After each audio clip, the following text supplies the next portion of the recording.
Hello, my name is Soumyanil Sarkar. Today I am going to present current differential protection using alpha plane.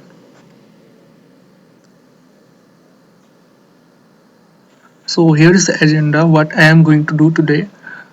First of all, I will model an electric grid with two three-phase generators and a three-phase load using MATLAB and Simulink. And I will be using a tool called Simper Systems. Then I'll be using phasor measurement unit on the buses to get the waveform of the voltages and the currents.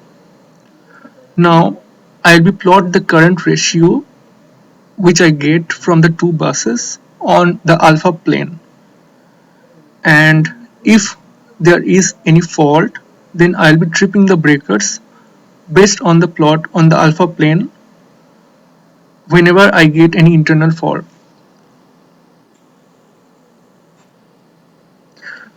So here is the electric grid model. So I'll be opening my MATLAB now. Here is my Simulink model. I have used two three-phase generators on the extreme two sides and two three-phase breakers, one transmission line, and two black bus bars. So from the bus bars, I'll be getting the voltage and current measurements, which will be going to the PMUs, and I'll be seeing the waveforms here.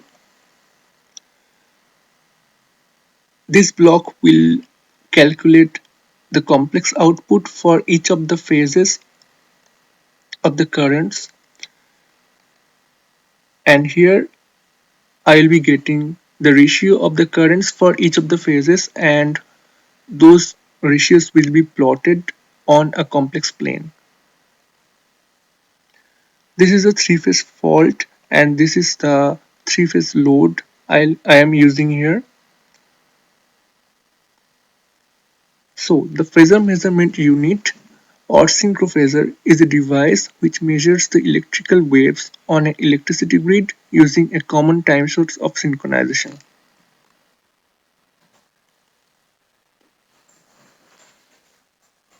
Alpha plane is a tool available to protection engineers to study line current differential characteristics and faults. So it is basically a geometrical representation of the ratio of the two-phase currents, phasors entering and leaving a transmission line in a complex plane.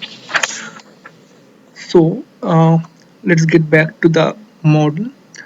This is the transmission line. So I am measuring the currents in these two buses which are on the either side of the transmission line, and I will be taking the ratio of those currents for each of the phases.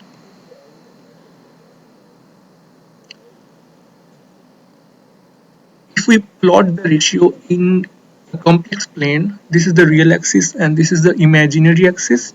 So if the plot remains on the left hand side of the imaginary axis, then we can assume that there is no fault and this is the stability area.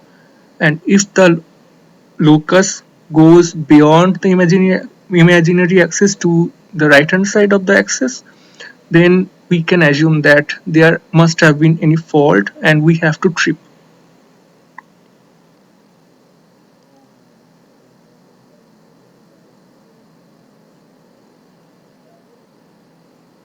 So this is the benefits of alpha plane. Number one, any percentage differential characteristic can be mapped into the alpha plane. So this accurately determines the limits of the stability area to ensure that these trajectories do not infringe into the stability area, and the digital line current differential relays are directly implemented into the alpha plane. So it's basically very much useful for the protection engineers. So these are the factors which affect the alpha plane. First one is the nature of the current ratio, whether the current is phase or sequent current. Next, the line loading and the line length. As for example, in my model, I have chosen the line length as 1 kilometer.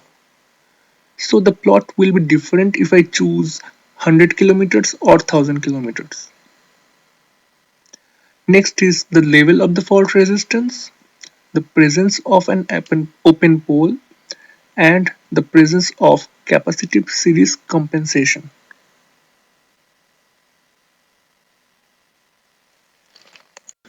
So, at first, let's run the simulating program without using any internal fault. So I'll be unchecking this and run the program. So these are the alpha plots for each of the phases, and we can see, if you follow my mouse pointer, these are the plots. This is for A, this is for phase B, and this is for phase C. So as we can see that all the plots lie on the left hand side of the imaginary axis, so we can say that this is in the stability region, and we can presume that there is no fault in the electric grid. So if you check the PMU reading, this is for bus B1, this one is voltage, and this one is current. So voltage and current measurements are normal as expected, and the same thing happens for bus B2. Now let's go back and apply internal fault as phase A, phase to ground fault. So I am not using the tripping condition right now, so I am just setting the trigger as 1.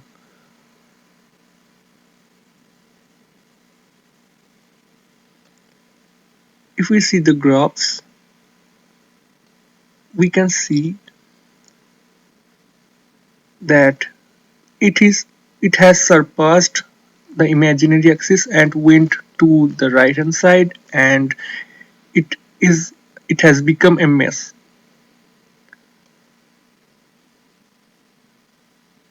So if you just see the PMU reading now, this is bus B1. Here the current is excessive, which is the fault current, and voltage goes down for phase A and phase B. Similar thing happens for case of bus B2.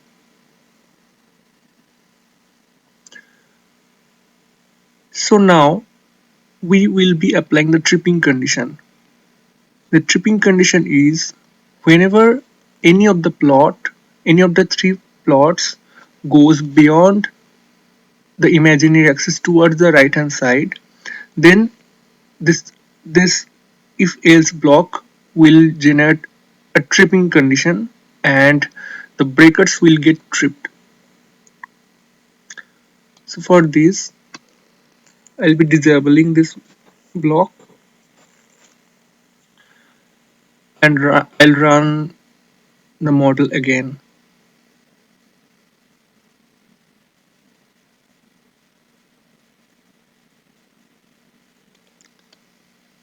So we can see that these graphs are not moving anymore. So we can assume that the breakers have been tripped.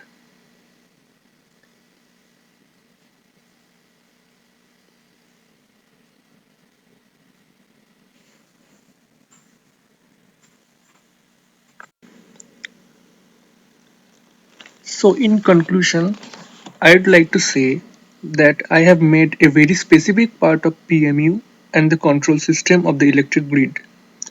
This can be a part of a smart grid in wide area measurement system where PMUs will be located at very distant places, and those will use broadband network to communicate with each other and the centralized system. The centralized control system may have the alpha plane plots based on which it can trip the circuit breakers. This is all about my project. These are the references I have used. Thank you.